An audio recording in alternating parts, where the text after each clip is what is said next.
Good morning. I'm Sang-Guk Kim. I'm the chair of the committee. Professor Charlie Sodini and Brian Anthony are also committee members. It is my real pleasure to have a chance to introduce Katherine Smyth, today's speaker. Katie graduated MIT 2009, and I met her first time when she was a senior in my class. And of course, she was one of the best students. And 1.5 years later, she came back, and we started working on the theoretical modeling of the thin film piezoelectric transducer. That became the foundation of her doctoral thesis, and the finished doctoral degree probably slightly over more than 1 year, a little higher than one year period. So it was very impressive. Today's talk, she's going to talk about the very theoretical modeling and the experimental validation of her modeling, which is quite unprecedented, for the use of thin film piezoelectric, so-called MEMS piezoelectric transducers, for the real medical imaging, which require quite high performance standard. Her modeling has been in between electrical, mechanical, and acoustic domain. Beautiful work, has never been done effectively.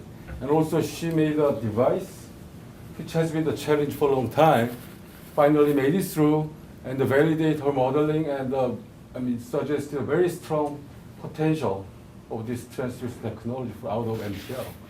So again, it's my pleasure before I introduce speaker. She also has been the leader in many extracurricular areas. She ran Boston Marathon, a couple of charity marathons. Also, she has been the leader, mentor of the MIT Works, MakerWorks, which is one of the most biggest movement nowadays at MIT. But more importantly, she published very seminal papers in this field. So it is a great pleasure to introduce today's speaker, Katherine Smyth.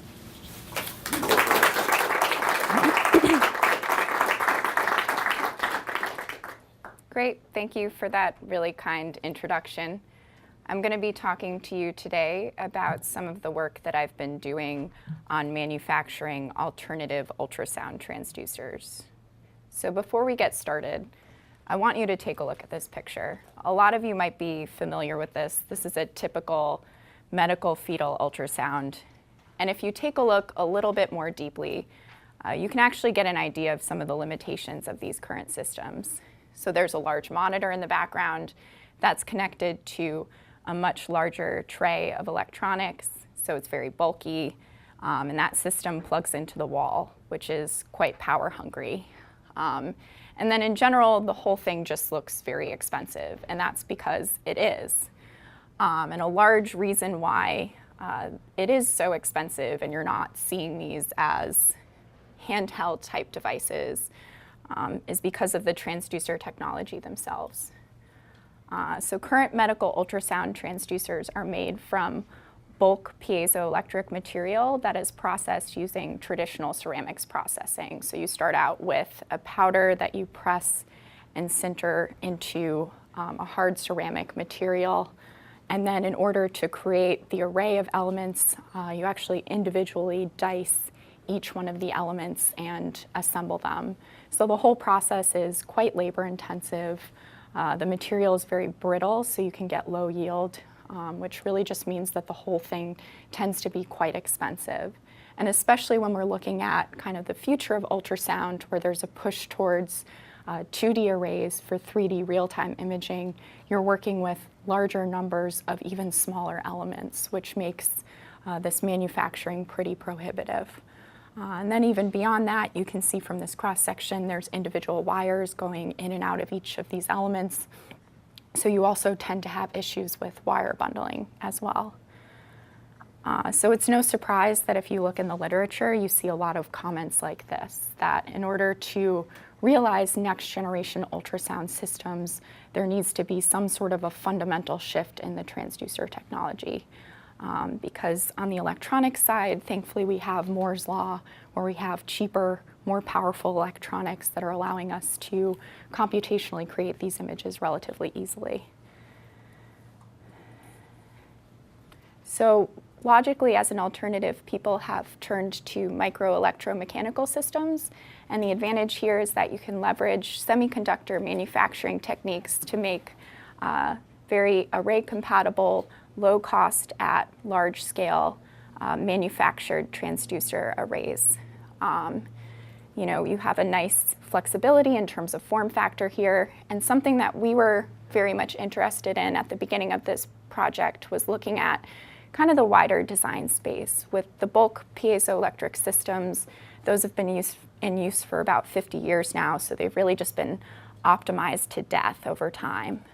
So here, we're working with newer technology where we really haven't harnessed the limits of those physics, so there's a little bit more room to play. So it's not surprising that there has already been work done in this field, given how promising this technology can be. So generally, a lot of the ultrasound systems that people choose to work with are these micro-machined ultrasonic transducers, which rely on plate mode resonance of a diaphragm-type structure that's either excited capacitively or piezoelectrically. So once that MUT selection is made, those MUTs are incorporated into multi-cell elements, and those elements are then put into arrays, and those arrays are then used to create an image. So now that I've gone through this process, you might be wondering, why are we working in this area if all of this work has already been done? And a large part is because you still aren't seeing any of this technology being commercially realized. So why is that the case? Why are we not seeing wide-scale commercial implementation of this type of technology given the advantages that I just listed? So to understand this, we took a step back to the beginning. Some of the questions that we asked ourselves was, how do we evaluate this technology? Can we compare it to the current bulk systems? And then we really looked at the past body of work, and something that was clearly lacking was the availability of any modeling tools or optimization. A lot of the approaches that people used to design these devices were largely trial and error based, which we think might be the reason why they're falling short of expectations in terms of imaging. And then finally, if we can develop a really nice model, can we use that to optimize a future design and kind of realize a more commercially viable option? So the first technology that we looked at were these capacitively excited diaphragms. So here you have a very thin vacuum gap, and you apply a voltage across that gap to excite the plate mode resonance in the device. And thankfully with this technology, it's a little bit more mature, so there's a lot more to work with out there in terms of comparing it to existing systems. But in general, we kind of see here that the fundamental limits are related to acoustic power. So the advantage of having a CMUT is that you realize this really wide bandwidth, and wide bandwidth translates to axial resolution. So if you look at the image that I have on the top right, it's comparing the CMUT to a bulk piezo system, and you can see with the CMUT that near the surface of the tissue, you're able to resolve very fine features, but as you penetrate more deeply into the tissue, the bulk systems tend to win out in terms of resolution. And that's because acoustic power scales with that imaging depth. So despite that wide bandwidth, PMUTs or CMUTs are really only working quite well at superficial applications. So instead, we kind of looked at piezoelectric systems. So piezoelectric material is a material that's able to translate an applied electric field into stress and vice versa. And here we're working with lead zirconate titanate, which is a common bulk material, but we're also using it as a thin film.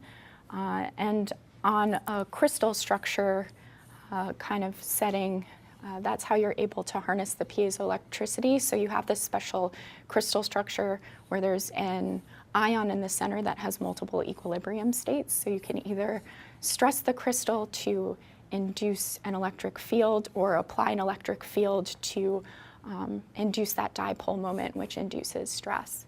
And so when you sum up all of these crystals on a macro scale, you're able to realize this kind of piezoelectric coefficient that ties the stress and the electric field together. And here in the transverse mode, we've chosen PZT as our material because it has a very high piezo coefficient, which also is a force output figure of merit. So given that this is pretty promising with the high force output figure of merit, there has been some work done with PMUTs, but it's not quite as extensive. There is some suggestion about performance. People are suggesting that maybe there's high acoustic power, but we're not sure about bandwidth. So when we first looked at this project, we realized we really couldn't populate this table to even get an idea of where the technology currently stands.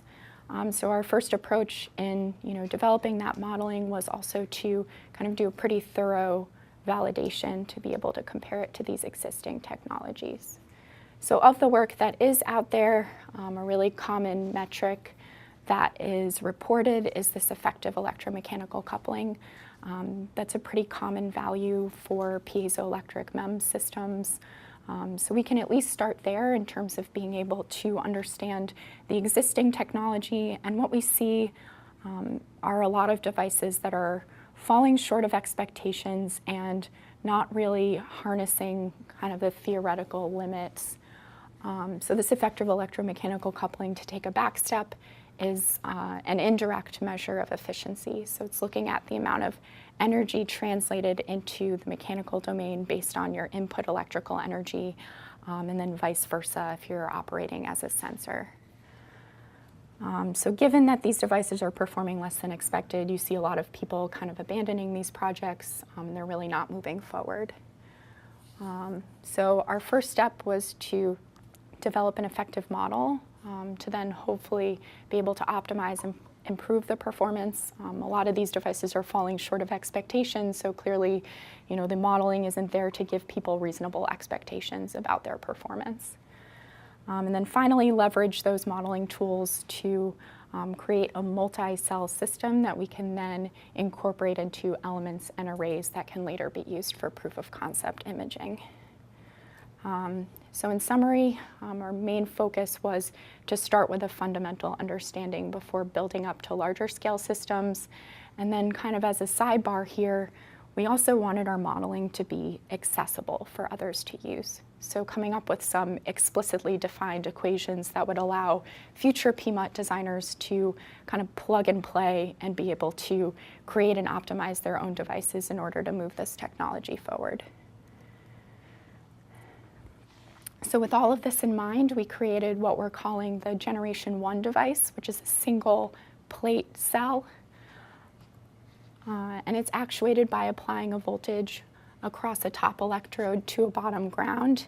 And if we look at the cross section, this is the material stack that we're working with. We have a platinum bottom electrode, gold top electrode, with the piezo material sandwiched between. We're working with PZT again.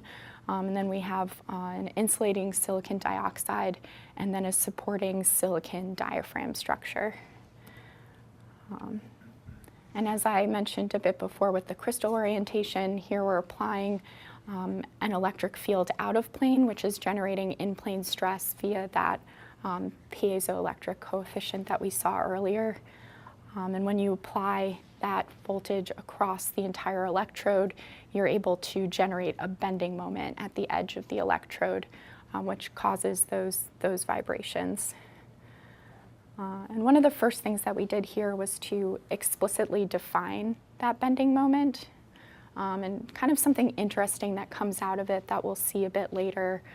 That bending moment is related to not only the stress, but the stress is applied at a moment arm distance from the zero stress strain axis, or the neutral plane here. So in general, your moment and your force output is kind of a balance between maintaining that moment arm. So you want to have at least some sort of inactive material that's going to give you some sort of a finite moment arm. But then also you want your stack to also be mostly active material because that's going to give you output power. So your design tends to be a balance between maintaining the two. And then another thing that we did here with the moment is that we defined it in terms of step functions instead of piecewise. And the really nice thing about step functions is that they're differentiable and you can integrate them. So when we move forward to solving the PDE for plate vibration, we can do that directly with a Green's function-based method. So as I mentioned before, you apply that moment, and that induces vibrations when you add in a pulsed signal. And this is looking at the fundamental mode, so the first vibration mode. And we're focused on that here because you have the highest amplitude, which we'll show a bit later, translates to the highest acoustic power output. So once you send those vibrations in, you can also send out acoustic waves and then receive them equally. So we're using the same devices as both in transmit mode and as a sensor as well. And this is actually a laser Doppler vibrometer image of one of our working devices when we put in an alternating current signal. So this device is resonating at about 1.6 megahertz. It's about 150 microns in diameter and has roughly 100 nanometers in amplitude. So we can see that that fundamental mode vibration shape is holding true for these devices when they're excited dynamically. So I mentioned a bit earlier, we use that bending moment to be able to solve directly for the deflection using a Green's function-based approach. And one of the nice things about that approach is that we're able to come up with an analytical solution that's valid for any number of circular or ring electrodes and also for any axisymmetric vibration mode. So here we're focused on the fundamental mode, which is notated by the 1,1 in our B constant there. So to understand more about this B factor, I would suggest looking at the paper, but essentially it's represents coupling between, it's related to the coupling between the electrical and the mechanical domain and is a non-dimensionalized constant, so it works well for comparing different values here. So we run some simulations and we see that deflection indeed does scale with pressure, so our idea that larger deflection will lead to larger power output appears to be valid. And we're seeing nice agreement between our static deflection data, our analytical model, and then the simulation. And for this first generation of the device, we did a baseline kind of optimization approach where we looked at what type of electrode area coverage will give us the highest output. So that's kind of what that curve is showing there. So finally, now that we have our deflection equation, we can add in a pressure term. And then when we integrate everything and differentiate it with respect to time, we have an average velocity, a forcing term, and then we can use our piezoelectric constitutive relations to back out the current. When all of that is said and done, we can essentially pull out these lumped parameters to write an equivalent circuit model. This is a Mason equivalent circuit model, which is traditionally used for transducer technologies. So I'm just going to go through the results of this model. I have the paper reference later that goes through some of the more nitty-gritty derivations that I will spare you from in this presentation. So in the electrical domain, our system's acting like a capacitor. So we're essentially a parallel plate capacitor, so that's that fixed capacitance value where piezoelectric is acting as the dielectric material. And then that K31 squared, we do have a little bit of that energy that's being transferred into the mechanical domain, and that's represented by that K31 squared value. And then that's coupled into the mechanical domain via that transformation factor. And we see that that's modified by that coupling value that I showed earlier. So the interesting thing with that coupling value, it represents kind of how your electrode geometry excites a certain vibration mode. So you can, if you wanted to, you could kind of tailor your electrode design to excite various vibration modes, and that would be represented by that B constant. And we see that that transformation is related to a lot of the things that that moment term is related to. So our piezo constant, that moment arm location, and then we're able to also back out stiffness terms and a mass term in the mechanical domain. So all of this might look kind of confusing, but really what we want to show is that these are all constants, and all of the other values that we see there, A is the radius, D is the flexural rigidity, I is the moment of inertia. These are all things that can be directly calculated based on your device geometry and material properties. So this gives you the option as a PMUD designer to be able to plug and play and get some real values in this circuit equation. And then finally, we're left with determining the acoustic domain output. And here we integrate the beam pattern to determine the radiation impedance. And the imaginary component here represents an added mass term. So we see that effect based on the acoustic loading. You'll see a slight shift in the resonant frequency. And that's what that inductance term is related to. And then the resistance is the damping from your environment. And we tend to be more concerned with this resistance value, and I'll talk more about that later, but you can think about it as, traditional electrical circuit, power is I squared R. We're kind of looking at something similar here, where the amount of energy that's going into that resistor is also, the power that's going into our acoustic domain in the system. So now we have kind of a fully defined equivalent circuit model. Our next step is to go through and validate this, and we do so by, first kind of neglecting the mechanical resistance term. So I didn't talk about that. Mechanical resistance tends to be pretty hard to model, and in these particular systems can be due to a number of things. Some groups attribute it to anchor losses on the edge of the diaphragm. Depending on the voltage that you're actuating it at, you might have problems with heat dissipation.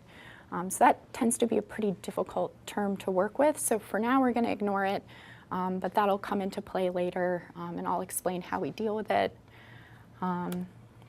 So then our next step is to translate all of the mechanical and acoustic domain components into the electrical domain, and we do so by putting this circuit into what's called the Butterworth-Van Dyke form of the circuit model. So all of these now are electrical components, which lends themselves to taking an electrical impedance measurement to be able to back out all of these values. So we do that over a variety of samples with a variety of electrode sizes, and with the capacitive and inductive values, we see a really nice agreement. But we notice that, the trend is at least there for the resistance, but we're not seeing it match up exactly. And if we look a little bit more in literature for transducers, it's pretty common for people to employ what's called a mechanical loss ratio, which is a measure of the ratio of the mechanical resistance to the acoustic domain resistance. And you can back that out as just a constant value. And so here we're able to do that with our data. And when we put that into our model, then we see that we have a pretty nice agreement. And so now that we've backed out all of those lumped parameters, we can plot this as a data fit and overlay that with our raw impedance data. And we see that we have a nice agreement. This is for one device, but we've done this with a larger number of devices and see that there's very strong agreement between those models. So then finally we get kind of this messy table. I don't expect you to take too much out of it. What I really want to show here is that the model that we've created is for an arbitrary number of circular ring electrodes and for any axisymmetric vibration mode. And here what we're considering are the simplifications for the first mode with a single electrode. Then something else that we've done in the paper that I haven't really gotten into here as well, you notice that that acoustic domain modeling is a little messy. You can make some simplifications based on certain fundamental values, which make that a little bit easier to work with. And then here as well, we factor in that mechanical loss ratio in order to define our mechanical resistance value. But another thing to consider here is that all of these impedance measurements are taken in air, which is a much less damped environment.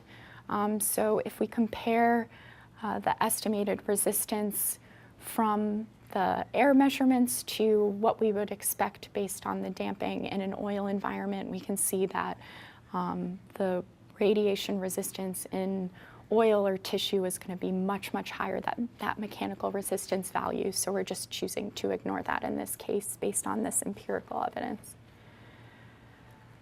So now that everything's been very well quantified electrically, we turned to filling in that table that I showed earlier with some acoustic measurements.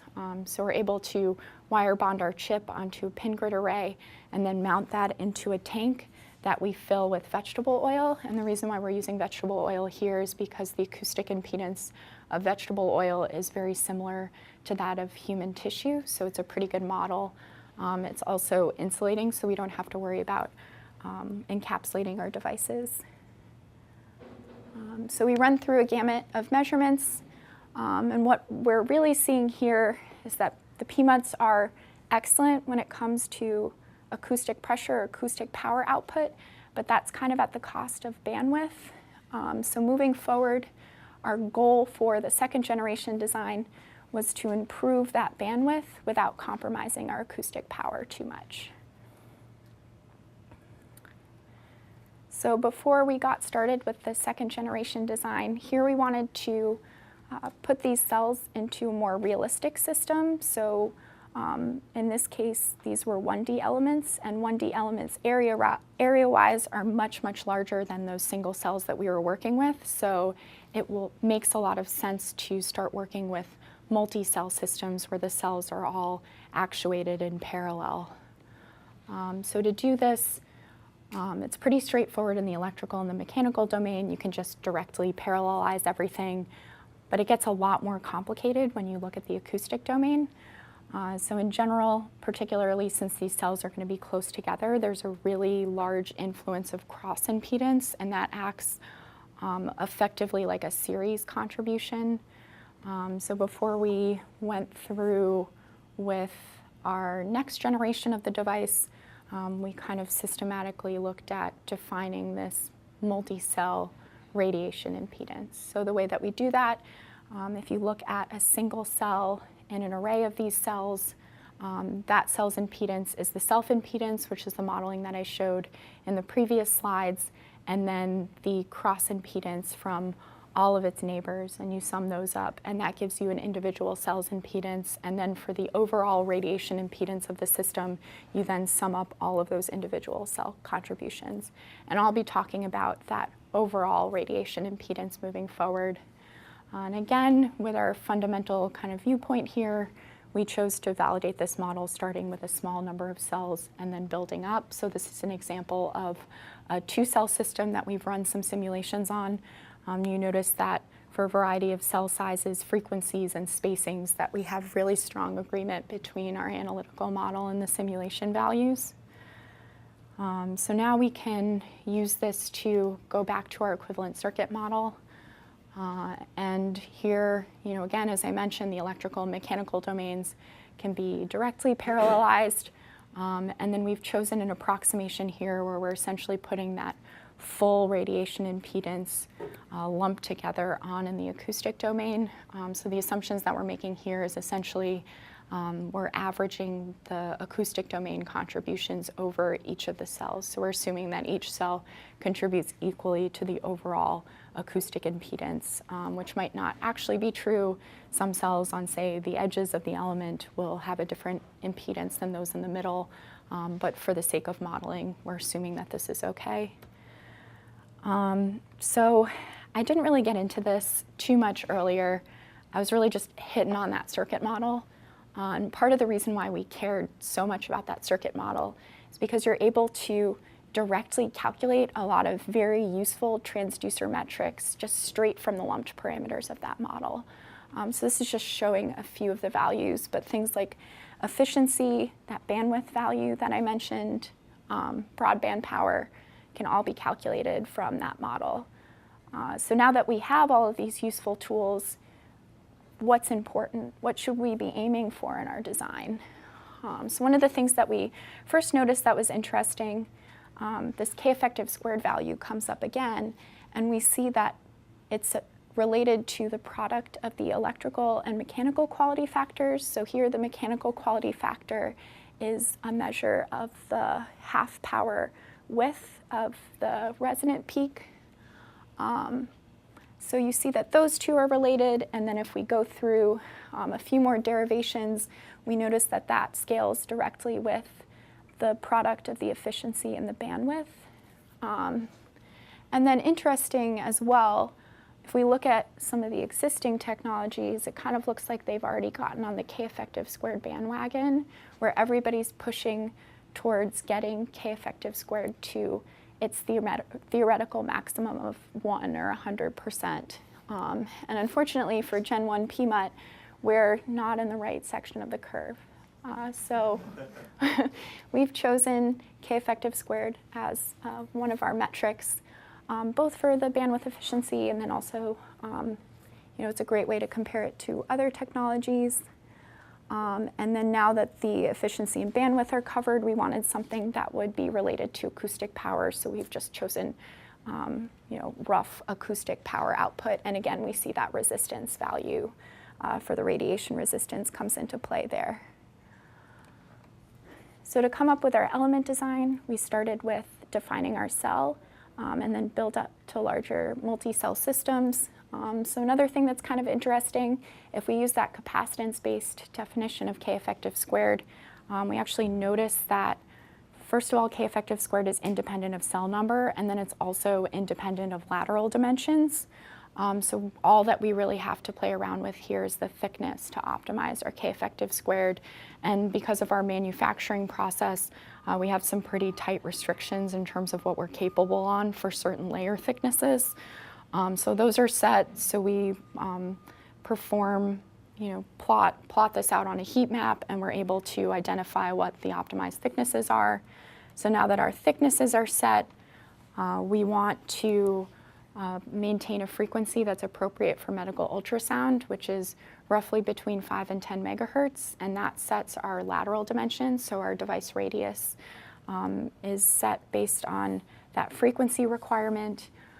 So now that our cell design is determined, we need to not only optimize for acoustic power output, but determine how we pattern them into these arrays. So here we used an optimization approach where we start out with a bounded box, and we randomly place a number of cells in that box, and then we run an optimization algorithm in MATLAB that will determine kind of the appropriate coordinate placement to maximize that pressure value. So again, here we started out with a small number of cells and then scaled up to a larger number. But before we did more extensive modeling, we first validated this with simulation. So we can take the algorithm result here in the 3-cell system, input those coordinates directly into COMSOL, perform some frequency sweeps and identify the maximum acoustic pressure, and then see how that fits in with our model. And we're seeing really nice agreement. And then as a sanity check, we kind of looked at another extreme case. So the best acoustic power output for the small number of cells seems to be pretty wide spacing. So we chose the opposite extreme of dense spacing, and we're indeed seeing that. Again, our model agrees well, and that we're also seeing a lower acoustic power output. So our algorithm is probably working appropriately. And then something else that's interesting from this result here is that you notice the peaks are a bit wider. So something kind of interesting moving forward, dense spacing allows you to achieve a slightly higher bandwidth, which was kind of an interesting secondary result from this. So finally, we can then scale this up to a larger number of cells and look at different device radius sizes. So we see again that we want relatively wide spacing. And here we initially started out with a bounded box with 1 wavelength by 1 wavelength size. And that's pretty consistent with a 2D element. However, when we actually look at a more realistic system in terms of actually being able to come up with an array that's going to fit on our reticle for manufacturing well, we actually want that size to be a bit smaller. So when we put in that size constraint, we see that instead of previously intuitively as what you might expect, you're getting the highest pressure output when you have the largest active area. So you have the largest number of cells, and they're all the largest size cells. However, when you put in restrictions in terms of your area, we're seeing instead that you just want a lot of densely packed smaller cells. And that, again, kind of has this twofold advantage of also allowing us to widen our bandwidth. So that sets our final design, which we've incorporated into an array of 1D elements. Each element is about 200 microns in pitch and 4 millimeters in length. And the cell sizes are around 20 microns in diameter. So you notice with these cells that we're working with a slightly different geometry, and that's to realize a top-down manufacturing process to achieve that high cell packing density. So for that, we end up adding in these release holes that we need for the manufacturing. So the first step was to model the release holes. We performed some simulations in COMSOL for this. So something, if you work in MEMS, you're very familiar with stress-related problems. Each film is going to have its own residual stress contribution. So in determining the shape of those release holes, we looked at the contribution of each one of these residual stresses. So that's why we end up with this rounded, what I'd like to call the bean shape of these devices. You don't want it to be a rectangle because otherwise you have stress concentrations on the corners. So that sets our cell design that we incorporate into the arrays. And then something else that's very interesting, kind of an interesting byproduct of all of this is now, since those holes are along the edge of the diaphragm, we're realizing a partially clamped boundary condition instead of a fully clamped one, which changes the value of our mode constant. And if we look at the scaling, K effective squared actually scales with the inverse of that mode constant. So a smaller mode constant for the partially clamped case can actually act to increase our K effective squared value. So we have kind of this twofold advantage of those release holes where we're not only able to achieve the high packing density, but we're also able to increase our electromechanical coupling value. So now that our design is set, I'm going to go through the manufacturing process. If we look at a cross-section of our baseline substrate, we start out with a silicon on insulator wafer. So that dark gray material is a buried oxide layer. And then we etch these very narrow 500 nanometer width ring shapes to define the diaphragm area. We then deposit 300 nanometers or thermal oxidation, 300 nanometers of thermal oxide.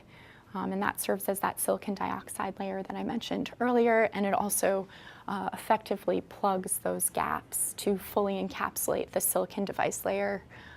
We then sputter a thin layer of titanium, and that serves as a diffusion barrier and is significant later when we perform our PZT etching. We then use a liftoff process to add the platinum bottom electrode, deposit the PZT using a sol gel-based deposition process, and then we etch the PZT. And here's kind of another kind of valuable contribution that we've had here. So PZT in general is a difficult material to etch, and previously we'd used a wet etch approach, but now we're working with a lot smaller features. These features, the beans are about 2 to 3 microns wide, so you really don't want an isotropic etch that you can't control very well for something like that. So we've moved to a dry etch where we use an oxide hard mask, and the results on a dummy are shown on the left, where you can see that we're getting a nearly 90-degree sidewall, and we're able to very cleanly remove the hard mask material. And then on the right, that's an etch performed on the pre-patterned substrate. And again, we're seeing, it's a little bit messier. Part of the reason why we've chosen titanium as the diffusion barrier material is because it also etches in the same gas chemistry as PZT, so we're partially etching through that titanium when we perform the PZT etch. But the significant thing here is that we're performing this etch on a full 6-inch wafer, so it's a wafer scale etch process. So finally, we remove the rest of that titanium with a dry etch, and then we dry etch the oxide so that we're exposing only the silicon. We add on our top gold electrode using another liftoff process. And then we clear out that silicon, encapsulated silicon material using a xenon difluoride etch, so that releases our diaphragm structure. So now we have discrete plates.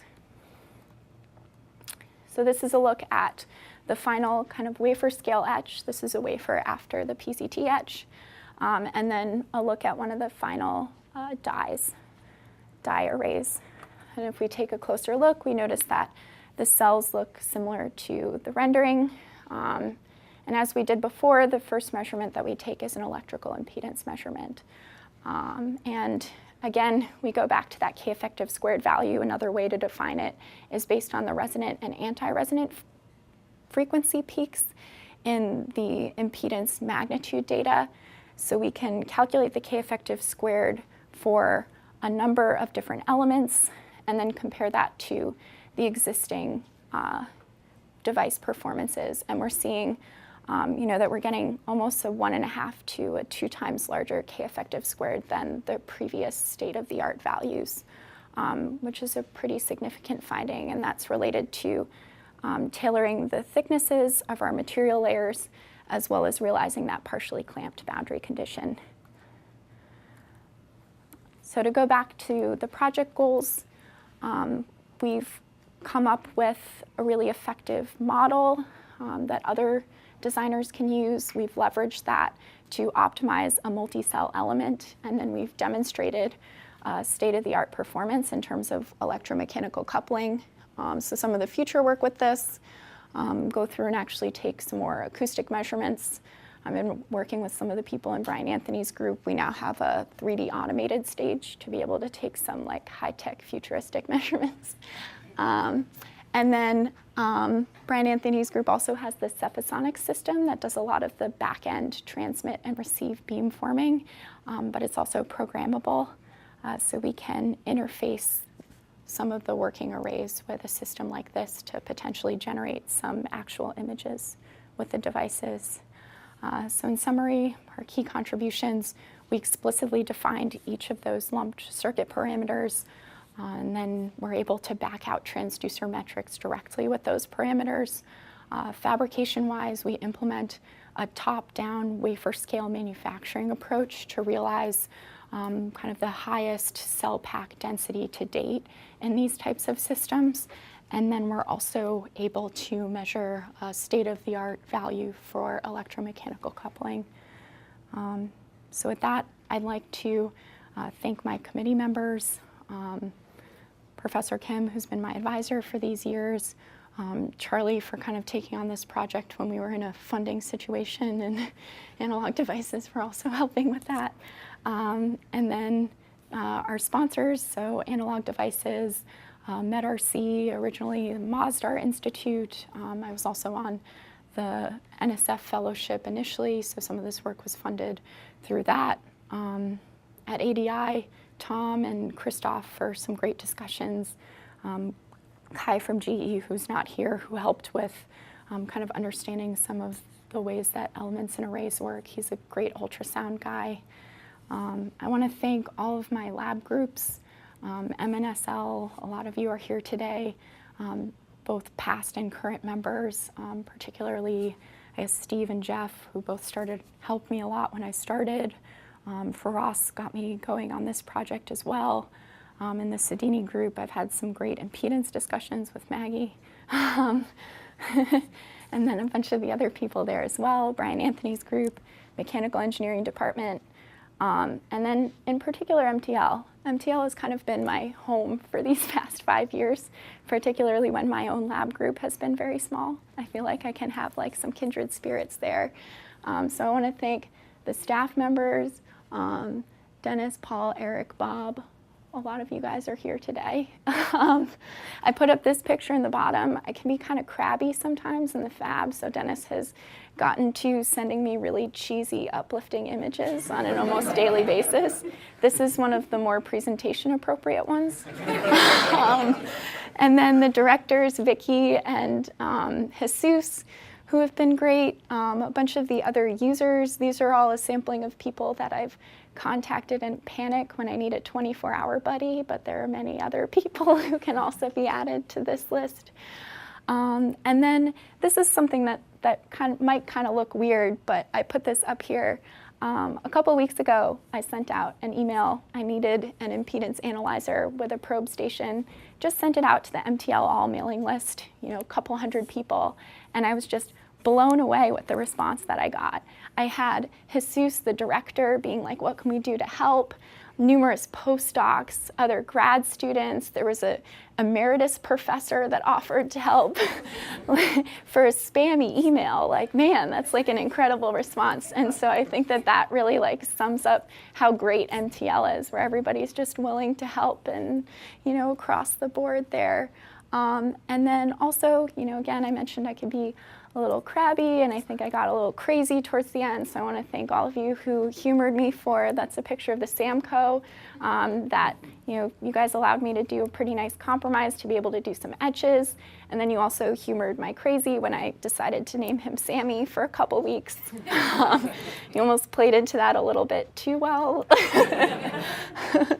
And then I also want to thank my MakerWorks crew. MakerWorks has been like an awesome outlet to get involved with, to get back to my mech-E roots, and also I see a lot of your faces here to kind of harness the community. I want to thank Marty there and Sana. Marty's been great. A lot of you know I was running a lot of events last year, and Marty just kind of let me do whatever I want, from allowing me to buy a Sawzall to carve pumpkins, to funding a CNC pump making class that we've been running now twice, that I think people have really, really liked. So this has been just like a really fun, valuable experience, and I'm so thankful to have a bunch of you to bounce ideas off of and help me through those crazy times. So thank you. So with that, I can take any questions.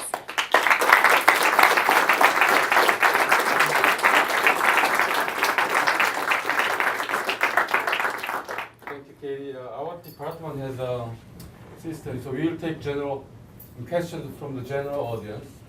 Then we will have a closed meeting among all the faculty or research scientists from MIT. So any question from the general audience?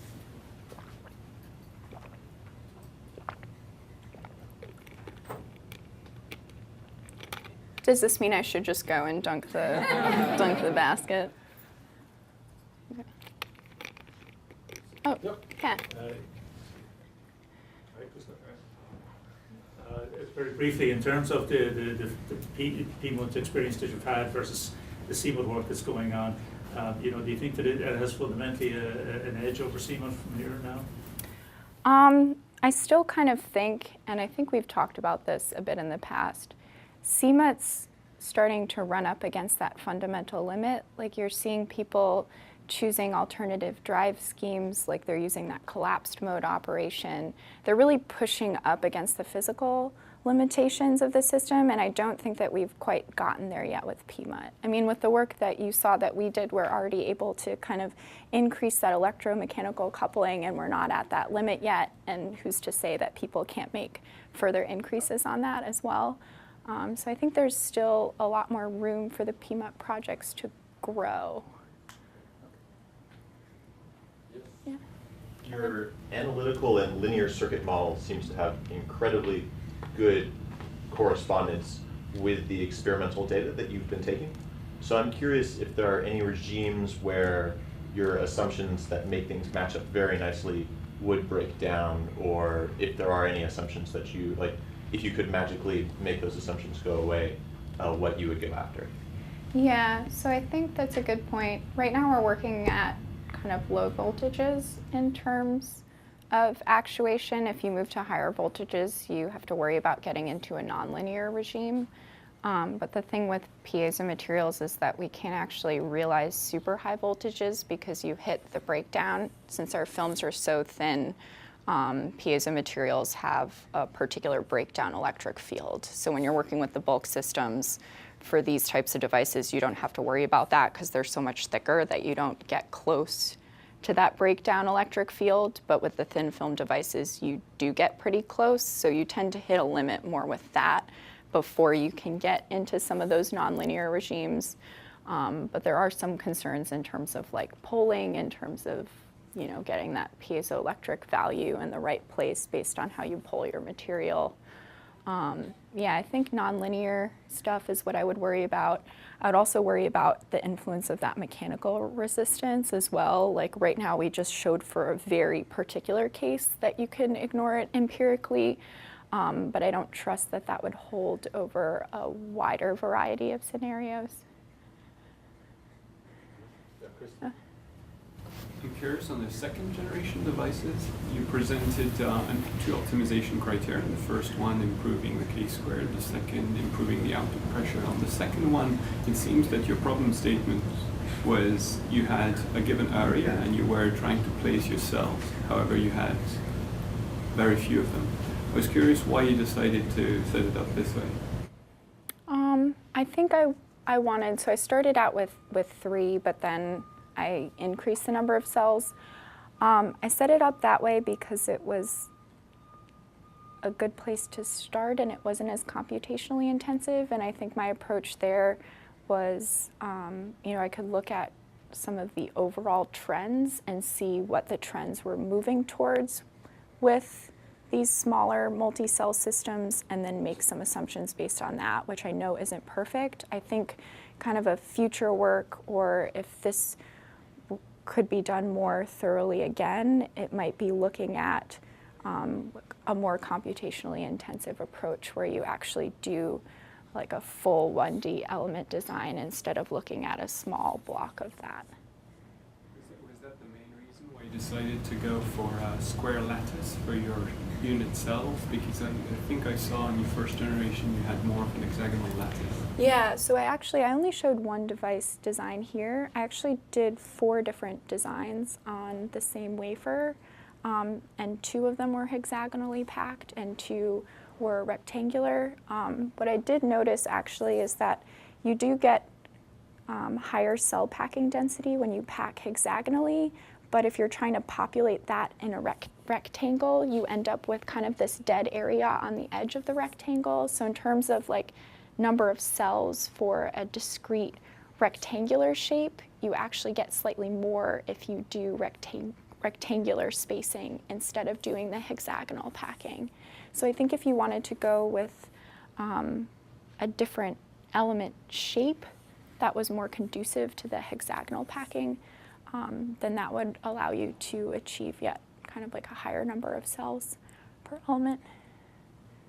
Sure. Last follow-up. Yeah. So did you measure these hexagonal lattices versus the square lattices? Did you compare them? Especially going back to the beginning of your presentation when you had that mechanical loss ratio and maybe inferring what the RR versus RM ratio is. I think that's a great next step. I did take some K-effective squared measurements with the hexagonal spacing. So the thing with the hexagonal, it's not necessarily an apples to apples comparison, particularly with K-effective squared, because you saw that I have, since everything's in parallel, I have kind of discrete lines that are going into each one of those top electrodes. And so it just so happened with the hexagonal spacing designs that the bean shapes are a little bit smaller. So the boundary condition is slightly different in terms of how released it is. So with those systems, I saw slightly lower K-effective squared, which is kind of what I would expect since it's a more clamped diaphragm. But yeah, it would be interesting to see kind of what some of that acoustic output is with those systems. And I think that would be a good next step.